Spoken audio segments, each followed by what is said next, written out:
आग जो लाग समुद्र में, टूट टूट खसे झोल।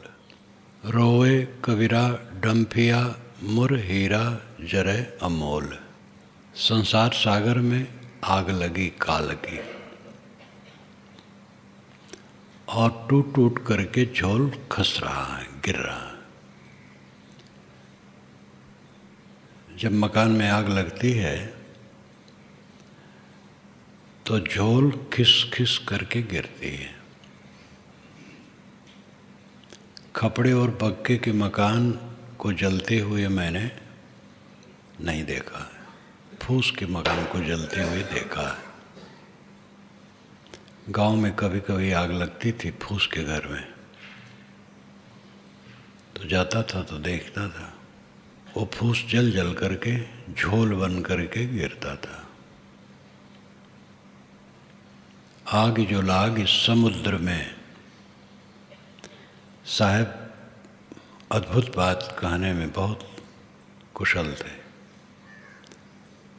समुद्र में आग कहाँ लगती है? समुद्र तो पानी का ढेर है, पानी में आग नहीं लगती। ये संसार समुद्र है, इसमें काल की आग लगी है। काल समय,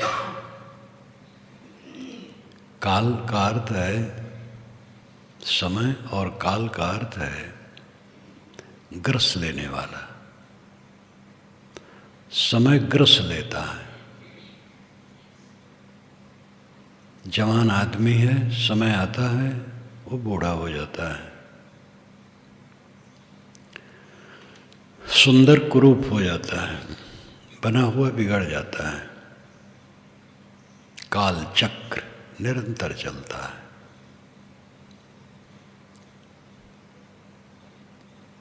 संसार सागर में काल की आग लगी है और टूट टूट करके झोल खस रहा है, गिर रहा है। रोए कबीरा डंफिया। कबीर दहाड़ मार के रोते हैं। डंफना दहाड़ मारना, जोर से चिल्लाना। इसका अभिप्राय है वो दुनिया का दुख देख करके दुखी है। मुर हीरा जरे अमोल। साहब कहते मेरा अमोल हीरा जल रहा है। अमोल हीरा कौन है? जीव, मनुष्य, प्राणी। मनुष्य और सब प्राणी दुख में हैं।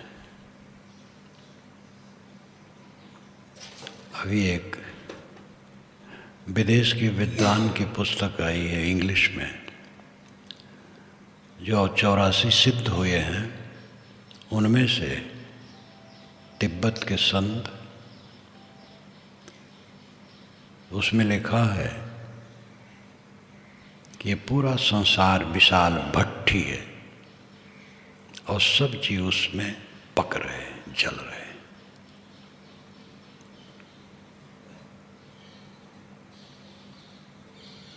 प्रश्न में आया है, यक्ष प्रश्न में, वास्तव में यक्ष उत्तर देता था, लोग पूछते थे।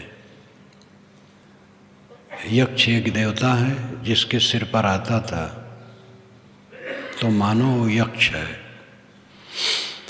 तो जब वो अभवाता था तो लोग प्रश्न पूछते थे और वो उत्तर देता था।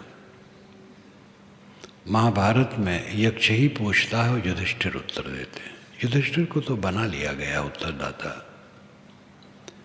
वास्तव में वो शास्त्रों की बात है जो पंडित ने लिखा है। यक्ष प्रश्न महाभारत में आया, तब से वो यक्ष प्रश्न कहा जाता है पंडितों में।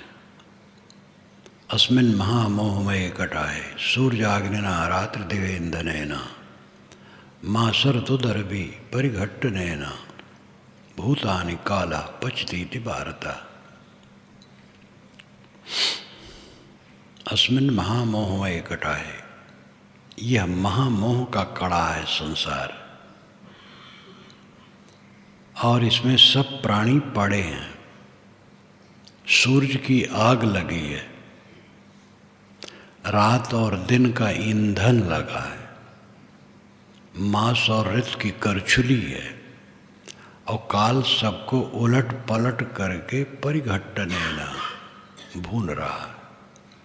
परिघट्टन का अर्थ है समेटना, रगड़ना।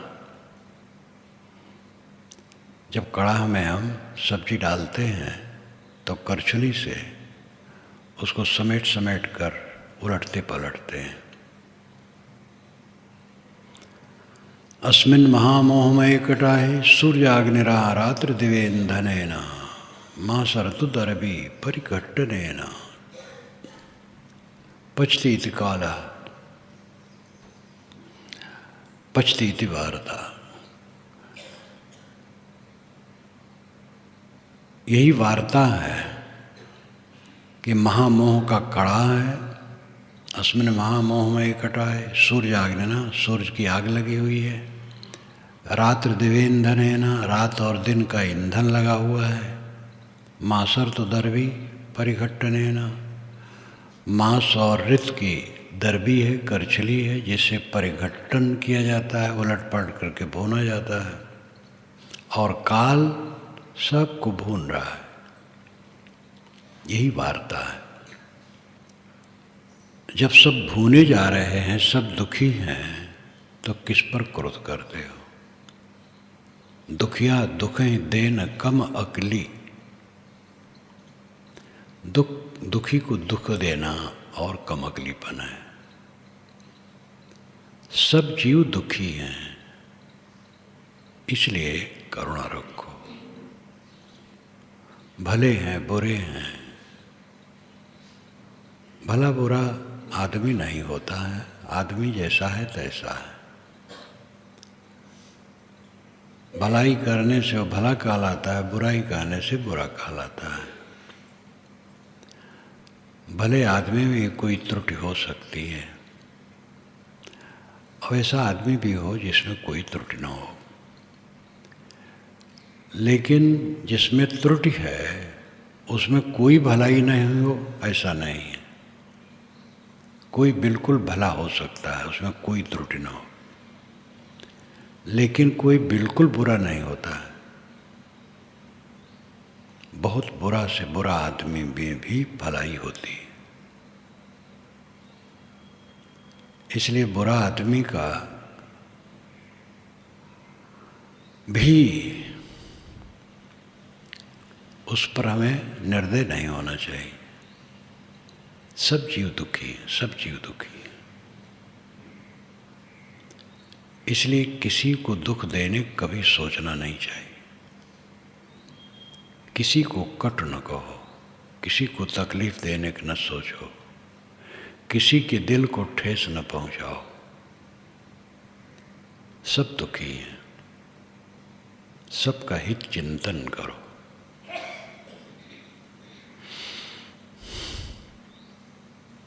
दुख सागर में सब जीव पड़े हैं, और अपने अपने दुख को छुड़ाओ। ईश्वर कोई समस्या नहीं है, और समस्या का समाधान नहीं है। समस्या है अपना अहंकार, अपना विकार, अपनी लोलुपता, अपनी आसक्ति। समाधान है विवेक द्वारा उसे हटाना। बिन विवेक संसार घोर निधि पार न पावे कोई।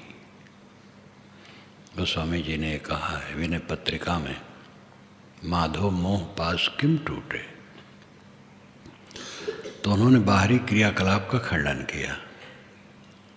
बाहर जब तक कुछ काम नहीं करता है। बिन विवेक संसार घोर निधि पार न पावे कोई। संसार घोर सागर है, संसार मन है। बिना विवेक के इसको कोई पार नहीं पा सकता है। विवेक जगाओ, ध्यान दो।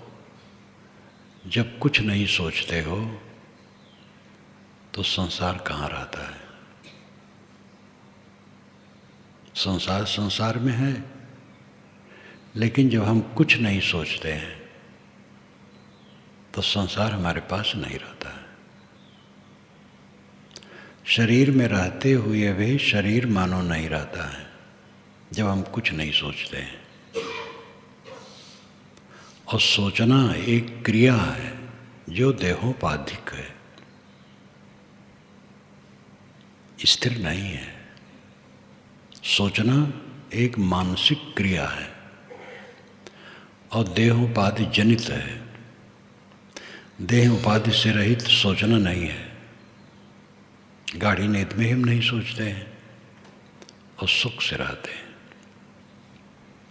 5-6 घंटे रात में जो सोया जाता है, गाढ़ी नींद में पहुंच करके हम कुछ नहीं जानते, कितना सुख रहता है। तहाँ तत्व परले नाहीं, काल काल परले नहीं, तहाँ संत बिरले जाएं। तहाँ से बिछड़े बहुकल्प बीते, भूमि परे भुलाए। साधु संगत खोज देखो, बहुर न उलट समाए। ये झुलवे को भय नहीं, जो होए संत सुजान। कहें कबीर सत सुकृत मिले, तो बहुर न झूले आन। ये तत्व प्रकृति, ऋतुएं, चांद सूरज नक्षत्र, सारा विश्व प्रपंच आत्मा में नहीं है। आत्मा निष्प्रपंच है, उसमें सोचना है ही नहीं। सोचना मानसिक क्रिया है जो देहोपाधिक है। जब हम नहीं सोचते हैं कुछ, तब संसार विलीन हो जाता है हमारे लिए। इसीलिए ध्यान की जरूरत है। ध्यान में पहुंचना तो एक खानिक तरीका है। ठहर कर सबसे हम निवृत्त हो जाते हैं और इससे जो शक्ति मिलती है वो सबसे बड़ी शक्ति है। चित्त निरोध की शक्ति, संकल्प शून्यता की शक्ति, प्रपंच विहीन अवस्था की शक्ति परम शक्ति है। इस शक्ति को प्राप्त कर लेने वाला दुख से मुक्त हो जाता है।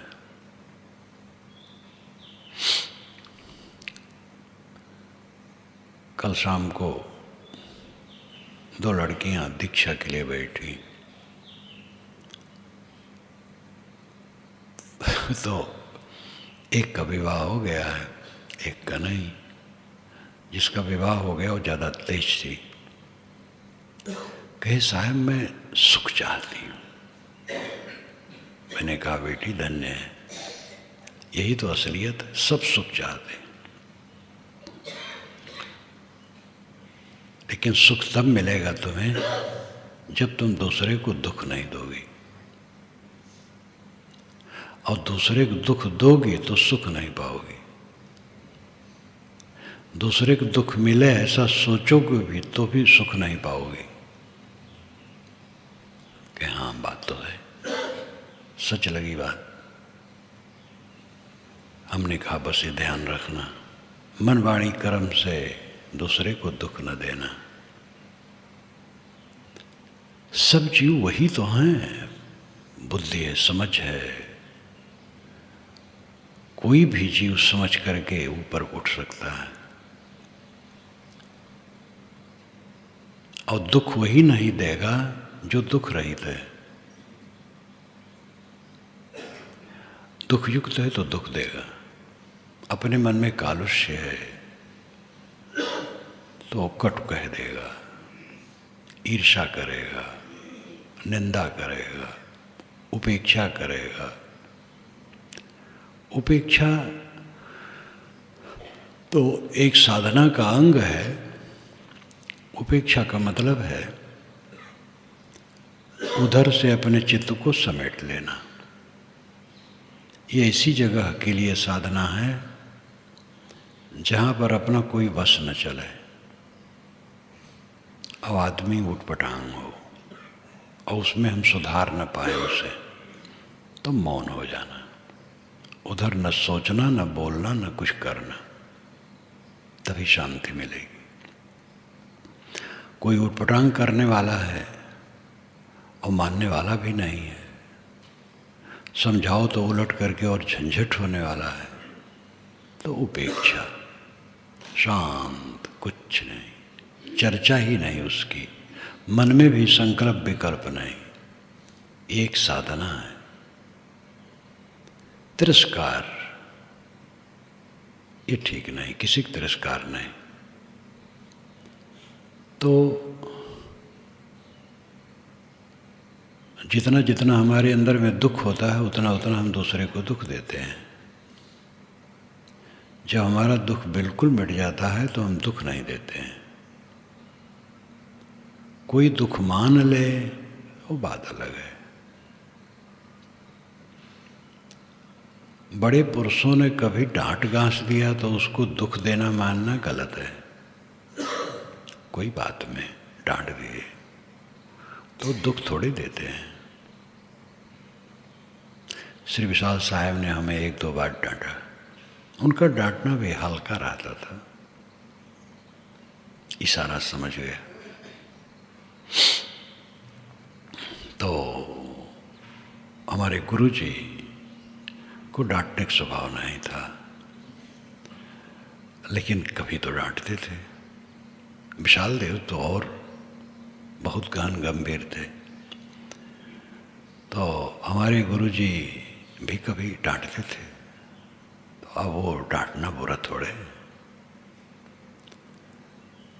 और कोई दुख देना नहीं है, उसमें तो हित की भावना। माता पिता डांट देते हैं तो कोई बुरा नहीं।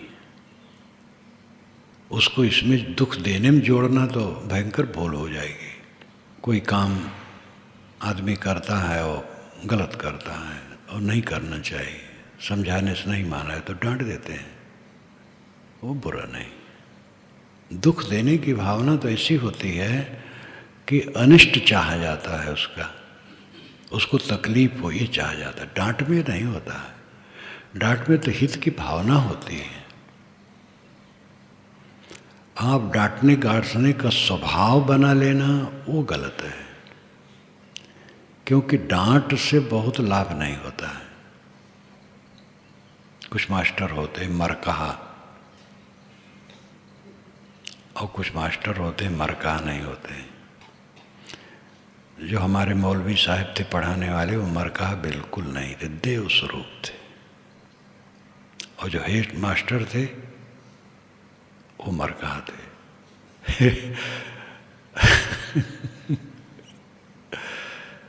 लेकिन ऐसे मरकहा नहीं थे, दयालु थे। वो डांट गांस देते थे, थोड़ा छड़ी लगा देते थे और शासन अच्छा करते थे। वैसे नहीं थे, उनका वैसे था डांटना मात्र। और मौलवी साहब डांटते भी नहीं थे, और अद्भुत थे। और मौलवी साहब की सभ्यता ऐसी थी कि वहीं वे अध्यापन शुरू किए और वहीं हेड मास्टर हुए और उसी से रिटायरमेंट हुआ। उनकी सज्जनता से, शील स्वभाव से एक ही स्कूल पर जीवन बिता दिए और लोग बदलते रहे। तो डांट गांस ठीक है, शासन ठीक है, लेकिन ये ध्यान रखना चाहिए हम लोगों को कि डांट गांस का स्वभाव न बनाए। सहज से अच्छा होता है, कभी डांट हो जाए थोड़ा, लेकिन ये ध्यान रखना चाहिए डांट गांस दुख देना नहीं। जिसको डांटा जाता है उसकी हित की भावना रहती है। दुख देने में तो क्रोध रहता है, ईर्ष्या रहती है, वैमनस्य रहता है, वो कर्ता को कष्ट देता है। और जिसके ऊपर उसका प्रयोग किया जाता है उसको भी कष्ट होता है। सब जीव दुखी हैं, देह धारे और दुखी हुए। सब दुखिया, सब दुखियारे। किसको दुख दिया जाए? अपना अपना दुख निर्वार हो। और प्रेम से रहो। थोड़े दिन का मेला है, पक्षी उड़ उड़ करके चले जाएंगे अपनी अपनी दिशा में। देखो कल ठंडा हो गया था, परसों शाम को ही ठंडा हो गया था। यहाँ का जो सम्मेलन था, दोपहर प्रवचन और पूजा के बाद भोजन हुआ, बहुत लोग चले गए। फिर शाम तक बहुत लोग चले गए, आज भी सुबह कुछ लोग चले गए। ये मेला ऐसे है, अंत में जानना भी खत्म हो जाएगा। ये जानने की भीड़ जो हम जानते हैं, ये भीड़ भी खत्म हो जाएगी। रात में सोए थे तो खत्म थी, नींद पड़ी, जानना खत्म। न देह का पता, न आश्रम का पता, न साथियों का पता, कुछ पता नहीं। जब नींद खुली तब धीरे धीरे एक एक बात सामने आने लगी। ऐसा संसार है। विवेक से अपने आप को दृश्यों से अलग करो और समाधि से उस स्थिति में जाओ। विवेक और समाधि दोनों की जरूरत है। कुछ लोग विवेक को ही मानते, समाधि को नहीं, वो भूल करते हैं। इस पर दो संतों का विवाद मैंने देखा। जिस वर्ष में साधु मार्ग में आया था, विशाल देव जी बड़हरा में विराजमान थे। रात में सभा उठ गई थी और मैं कुआं के तरफ से गया, पहुंचा तो गुरुजी बैठे थे, श्री प्रेम साहब जी बैठे थे, गुरमुख साहब बैठे थे। तो श्री प्रेम साहब से गुरमुख साहब लड़े, कहें विवेक काफ़ी है, ध्यान की जरूरत नहीं। श्री प्रेम साहब कहें कि विवेक की जरूरत तो है, ध्यान की भी जरूरत है। कहने उसकी कोई ज़रूरत नहीं। तो मैं पहुंच गया, तो मैं श्री प्रेम साहब से कहा, साहब अब विश्राम कीजिए, चलिए। लेकिन मैं बच्चा, कोई सुनने वाला नहीं था। जब कोई नहीं सुना तो मैं चला गया। और उनका कई दिनों से चलता रहा। बस जिससे भिड़े कहें कि विवेक की जरूरत है, ध्यान की क्या जरूरत है। तो ऐसे लोग जो कहते हैं वे विवेक भी ठीक नहीं करते हैं। विवेक जिसका ठीक होगा, ध्यान तो अपने आप आएगा। वो विवेक का केवल दिखावा करते हैं,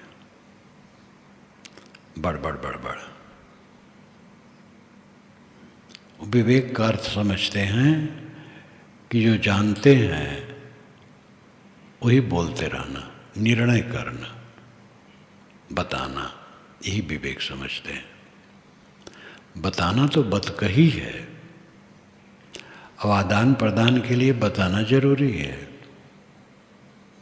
विवेक है अंतर्दृष्टि।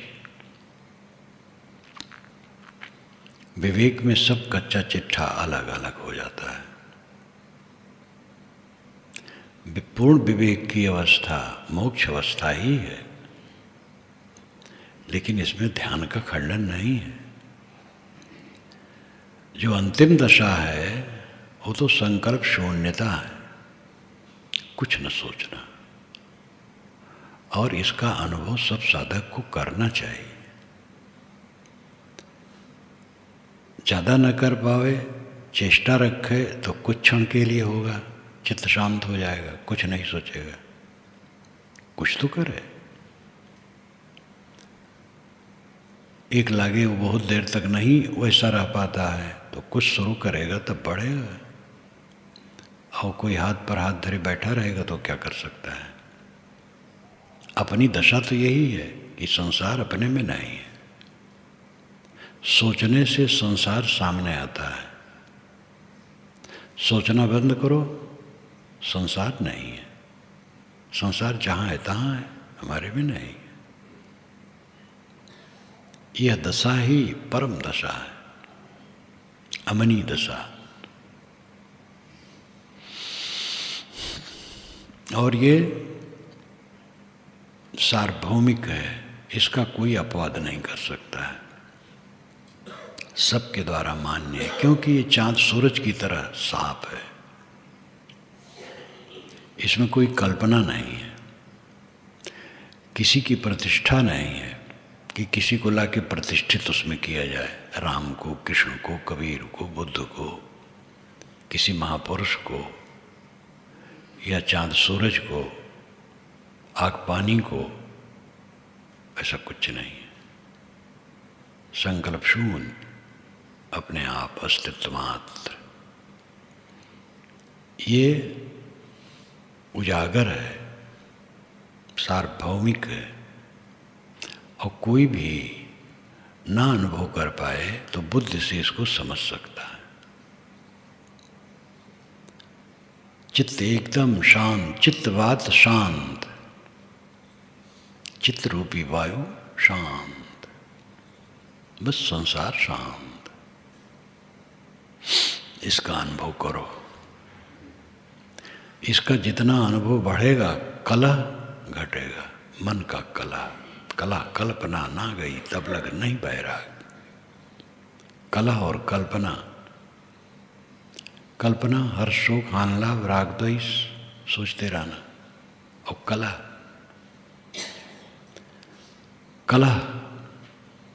शांत होता चला जाएगा। चित्त का कलह जिसका शांत होता गया, उसका बेड़ा पार होता गया। संत लाओ जी ने कहा है, स्वर्ग में कलह नहीं है, कलह में स्वर्ग नहीं। उनका स्वर्ग भी कोई वो नहीं स्त्री पुरुष वाला, उनका स्वर्ग शांति है। जिसके मन में कलह है उसके मन में स्वर्ग नहीं होगा, शांति नहीं होगी। और जिसके मन में शांति होगी, स्वर्ग होगा, उसके मन में कलह नहीं होगा। जिस क्षण कलह होगा उस क्षण शांति नहीं होगी, और जिस क्षण शांति होगी उस क्षण कलह नहीं होगा। हमारी साधना का अतिदेश और अतिकाल होना चाहिए। अतिदेश यानी सब जगह, अतिकाल यानी सब समय। सब जगह हम शांत रहें और सब समय शांत रहें। इस साधना की व्यापकता बढ़नी चाहिए।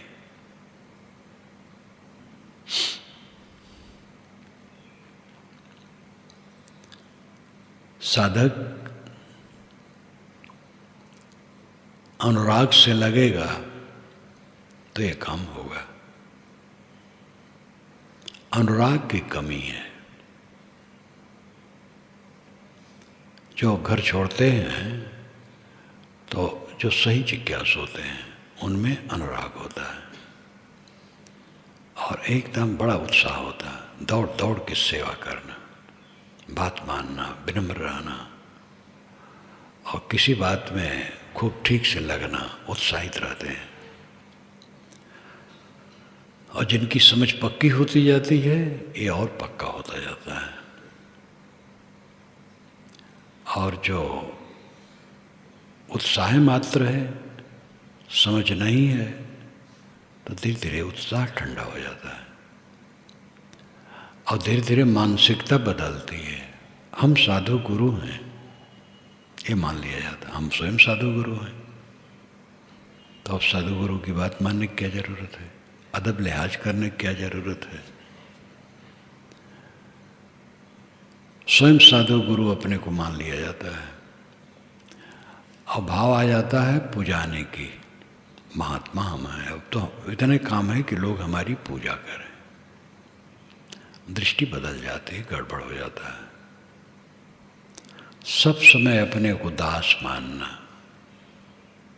महात्मा नहीं, साधु नहीं, मैं साधु गुरु नहीं, सब समय दास। तो उसकी बुद्धि ठीक रहेगी।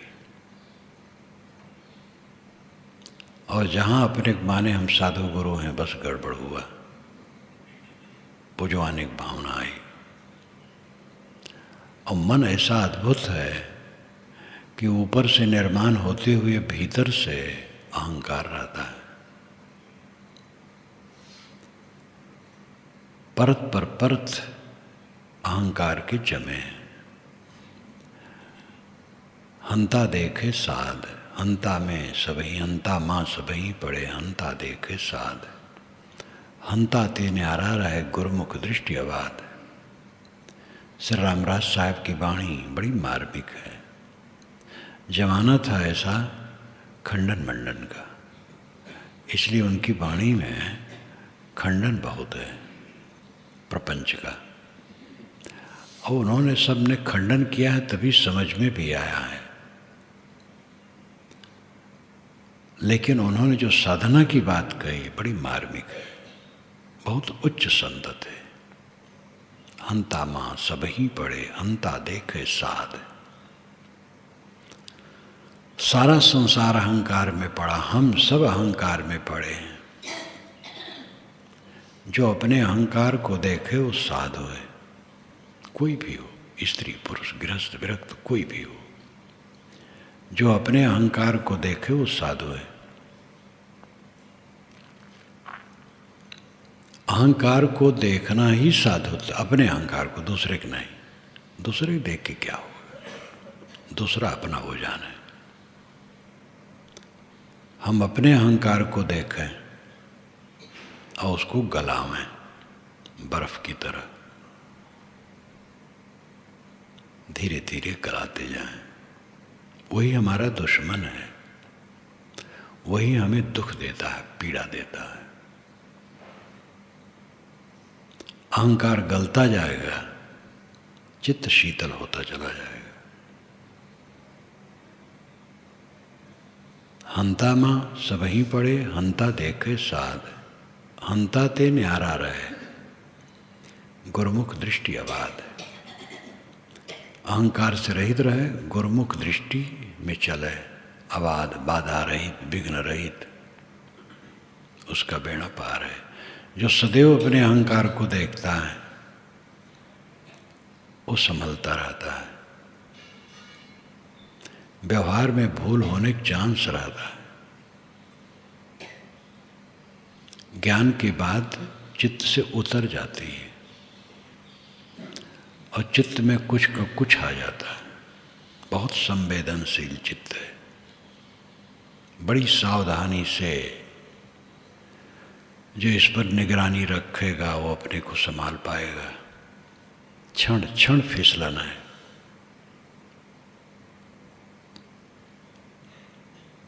सावधानी से अपने मन को देखे, अपने चित्त को देखे और अहंकार को छीण करे। इस प्रकार